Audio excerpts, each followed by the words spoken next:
ಕರ್ನಾಟಕದಲ್ಲಿ ಒಂದು ದೊಡ್ಡ ಪ್ರಾಜೆಕ್ಟ್ ಬರ್ತಿದೆ, ಬನ್ನಿ ಅದ್ರ ಬಗ್ಗೆ ತಿಳ್ಕೊಳ್ಳೋಣ. 100 ಎಕರೆ. ಅಬ್ಬಾ, ಈ ಪ್ರಾಜೆಕ್ಟ್ ಶುರುವಾಗೋದೇ ಇಷ್ಟು ದೊಡ್ಡ ಜಾಗದಲ್ಲಿ. ಹಾಗಿದ್ರೆ ಈ ಜಾಗದಲ್ಲಿ ಏನಾಗತ್ತೆ?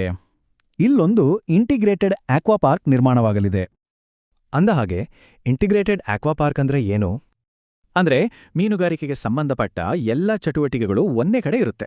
ಫಿಶಿಂಗ್, ಫಾರ್ಮಿಂಗ್, ಸ್ಟೋರೇಜ್ ಎಲ್ಲವೂ. ಈ ಪಾರ್ಕ್ನ ನೀಲನಕ್ಷೆಯೊಳಗೆ 3 ಮುಖ್ಯ ಅಂಶಗಳಿವೆ. ಬನ್ನಿ ಒಂದೊಂದಾಗಿ ನೋಡೋಣ. ಮೊದಲನೆಯದು ಸ್ಪೋರ್ಟ್ಸ್ ಫಿಶಿಂಗ್. ಮೀನುಗಾರಿಕೆಯನ್ನ ಒಂದು ಕ್ರೀಡೆಯಾಗಿ ಎಂಜಾಯ್ ಮಾಡೋರಿಗೆ ಹೇಳಿ ಮಾಡಿಸಿದ ಜಾಗ.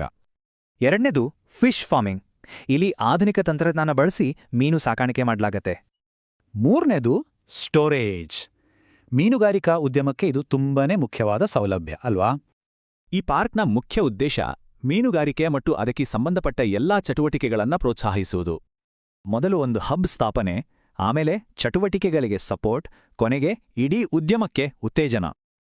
ಸೊ ಇದು ಕೇವಲ ಒಂದು ಪಾರ್ಕ್ ಅಲ್ಲ, ಇದು ಇಡೀ ಮೀನುಗಾರಿಕಾ ವ್ಯವಸ್ಥೆಯ ಮೇಲಿನ ಒಂದು ದೊಡ್ಡ ಹೂಡಿಕೆ.